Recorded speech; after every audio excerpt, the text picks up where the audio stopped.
30 acre വാങ്ങിയതെന്ന് ഞാൻ എല്ലാരോടും പറയട്ടെ. അയ്യോ, ആരോടും പറയരുത്. ഇനി എന്റെ മുമ്പിൽ ഷൈൻ ചെയ്യാൻ വരുമോ?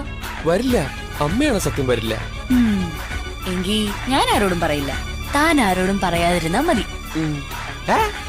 ഞാൻ ആരോട് പറയാൻ? ഇപ്പൊ എന്നോട് പറഞ്ഞില്ലേ? എനിക്കൊരു ചെറിയ സംശയം തോന്നിയിരുന്നു. ഒരു എറിഞ്ഞു നോക്കിയതാ. ഇപ്പൊ കള്ളൻ വിളി കേട്ടു. ഇതെന്റെ അച്ഛൻ അറിഞ്ഞാലുള്ള കാര്യം അറിയാലോ. പാണ്ഡിതുരേണ്ടൻ ഈ വിവരം അറിഞ്ഞാലോ?